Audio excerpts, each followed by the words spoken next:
भक्ति की सुलभता तथा महत्व। अन्य की अपेक्षा भक्ति सुलभ है। भावार्थ, अन्य सभी साधनों में प्रयत्न करना पड़ता है। योग मार्ग में आसनों का अभ्यास, प्राणायाम का प्रयत्न, शिक्षण की आवश्यकता, ध्यान जमाने का प्रयत्न इत्यादि काफ़ी कुछ करना पड़ता है। ज्ञान मार्ग में पहले योग्यता प्राप्त करनी होती है, फिर अध्ययन, चिंतन, मनन इत्यादि कितना कुछ करना पड़ता है। किंतु भक्ति के लिए केवल ईश्वर से प्रेम तथा समर्पण, कुछ करना ही नहीं। भक्त जितना अपने पुरुषार्थ पर भरोसा छोड़कर समर्पण का सहारा लेता है, उतना ही शीघ्र परम प्रेम रूपा भक्ति प्राप्त करता है। किंतु इसका यह भी अर्थ नहीं कि यह सर्वसाधारण को सरलतापूर्वक प्राप्य है। यदि ऐसा होता तो हर कोई परम प्रेमी बन जाता, किंतु ऐसा है नहीं।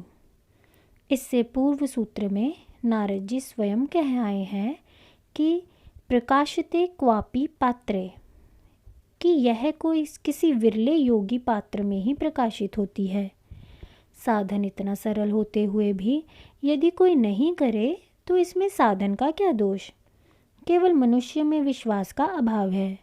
यदि उससे कोई ईश्वर की बात करे तो कहता है कि ईश्वर के विद्यमान होने का क्या प्रमाण है, जबकि अपने जीवन में अनेकों ऐसी मान्यताएं लिए बैठा है कि जिसका उसके पास कोई प्रमाण नहीं। बिना अनुभव किए ही वह अनेक बातों को सत्य मानता है। मनुष्य को चाहिए कि वह शास्त्रों तथा संत वाणी में वर्णित अध्यात्म मूल्यों पर श्रद्धा रखे, ईश्वर से प्रेम करे, उसके प्रति समर्पण का भाव अपनाए। बस उसके पश्चात उससे कुछ करना ही नहीं। यह महत्वहीन है। प्रभु कृपा होती ही है, परम प्रेम रूपा भक्ति की प्राप्ति होती ही है। एक अन्य बात जो प्राप्ति में अत्यंत महत्वपूर्ण है तथा उसमें भी कुछ करना नहीं है, केवल मन में धैर्य धारण करना है। मनुष्य यह कभी मत सोचे कि इतनी देर प्रभु से प्रेम करते करते हो गई, अभी तक तो कृपा हुई नहीं। कृपा कब होगी? जब प्रभु की कृपा होगी। इस विश्वास को मन में धैर्य की रहे। भक्ति स्वयं प्रमाण रूप है, अन्य प्रमाण के अपेक्षा नहीं। भावार्थ, परम प्रेम रूपा भक्ति स्वयं प्रत्यक्ष प्रमाण है तथा प्रत्यक्ष प्रमाण को सिद्ध करने के लिए अन्य किसी भी प्रमाण की आवश्यकता नहीं होती। जब परम प्रेम रूपा आह्लादनी की जागृति होती है तो वह प्रत्यक्ष क्रियाशील हो जाती है। उसकी यह लीला इतनी स्पष्ट एवं निश्चित होती है कि किसी प्रकार की कोई शंका ही नहीं होती। गौणी भक्ति में यह प्रत्यक्ष प्रमाण वाली बात नहीं होती, केवल परम प्रेम रूपा भक्ति में ही होती है। भाव यह है कि यह निश्चित करने के लिए कि भक्ति शक्ति जागृत हुई कि नहीं, किसी अन्य दृष्टा की आवश्यकता नहीं होती। अपना निज का प्रत्यक्ष अनुभव ही प्रमाण होता है। भक्ति शांति रूपा तथा परम आनंद रूपा है। भावार्थ, भक्ति केवल प्रदाता ही नहीं, स्वयं शांति स्वरूप एवं परम आनंद है।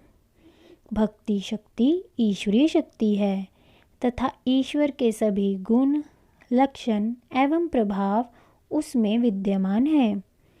शांति एवं आनंद वही प्रदान कर सकता है जिसके पास स्वयं हो। यहाँ पास होने की भी बात नहीं। शांति तथा आनंद शक्ति का स्वाभाविक गुण है। उसे शक्ति से किसी भी अवस्था में पृथक नहीं किया जा सकता। शक्ति जहाँ भी प्रकट होगी उसके साथ शांति एवं आनंद भी प्रकट हो जाएंगे। शक्ति के लुप्त होते ही शांति एवं आनंद भी लुप्त हो जाएंगे। आनंद, शक्ति, शांति एवं प्रेममय भगवान अपनी चैतन्य आह्लादनी शक्ति के माध्यम से भक्त के हृदय पटल पर अवतरित होते हैं एवं स्वयं ही अपने प्रेमी का प्रियतम बनकर स्वयं ही निज आनंद का प्रयोग करते हैं। इसे ही प्रभु की रासलीला, प्रेम लीला, आनंद लीला या भक्ति लीला कहा जाता है।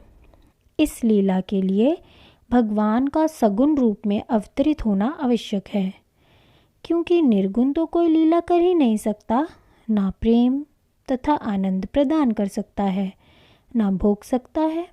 साधक को स्वयं ही अपने पुरुषार्थ के बल पर भगवान को खोजने तथा प्राप्त करने का दुष्कर कार्य करना होता है, किंतु प्रेमी भक्त प्रेम के माध्यम से भगवान को भगवान की कृपा, सहायता तथा शक्ति से खोजता तथा प्राप्त करता है।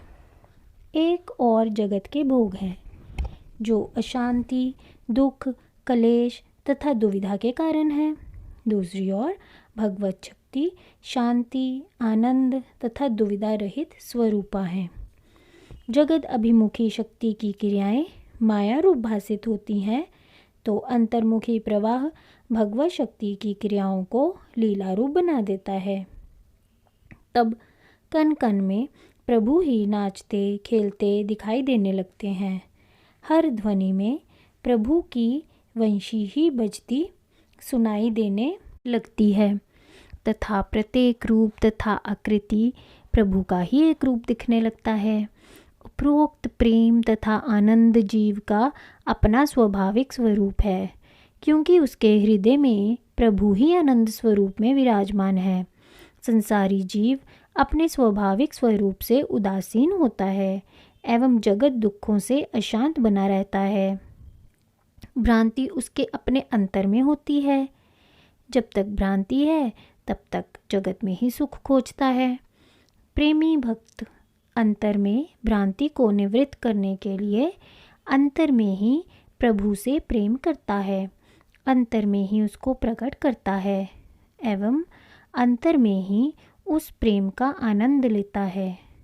जब बाहरी जगत से उसका लक्ष्य अपने आप ही कटता जाता है, कुछ इस प्रकार की मान्यता विकसित हो गई है कि भक्ति मार्ग में प्रभु को अपने से भिन्न तथा बाहर मानकर उसकी भक्ति की जाती है। संभवतः यह गौणी भक्ति को ही परम प्रेम रूपा भक्ति मान लेने के कारण है। परम प्रेमी भक्त सदैव ही प्रभु को अंतर में अनुभव करता है, तत्पश्चात उसे सारा जगत ही प्रभु का प्रकट रूप तथा विराट रूप दिखाई देता है। जैसा कि हर बार कहा जा चुका है कि भक्ति का गौणी स्वरूप परम प्रेम की प्राप्ति के निमित्त ही है। गौणी भक्त की भक्ति शांति तथा आनंद स्वरूपा नहीं है। वह जब तक किसी बाह्य आधार पर भक्ति करता है तब तक उस आधार पर आनंद की अनुभूति करता है, किंतु परम प्रेमी भक्त आनंद तथा शांति को हर समय अपने अंतर में लिए ही रहता है, क्योंकि शांति और तथा आनंद उसका अपना स्वभाव होता है, जिससे वह भ्रांतिवश भूल जाता है। आवश्यकता है केवल अपने स्वाभाविक स्वरूप की ओर मुड़ने की, जगत से वैराग्यवान होकर अंतर्मुखी होने की। तब जीव पाएगा कि शांति एवं आनंद का समुद्र उसके अंतर में ही हिलोरे ले रहा है। यही सगुण भक्ति है। जब माया रूपी चित्त में मायातीत प्रभु के माया में दर्शन होते हैं, कभी प्रभु अंतर में अटखेलियाँ करते दिखाई देते हैं, तो कभी विभिन्न प्रकार की लीलाएं करते। वही चंचलता प्रदान करते हैं, वही एकाग्रता। सारे नाद, रूप, प्रकाश, अंधकार तथा क्रियाएं प्रभु के द्वारा ही संपादित एवं निर्मित दिखाई देती हैं। प्रभु के सिवाय दूसरी सत्ता है ही नहीं। ऐसी आंतरिक शक्ति से प्रेम करना यही भक्ति मार्ग है। इसीलिए कहा है, भक्ति मार्ग में कोई प्रयत्न, पुरुषार्थ या कर्म नहीं होता। वह तो केवल हृदय का एक भाव है जिसमें प्रभु सगुण रूप में समक्ष होते हैं।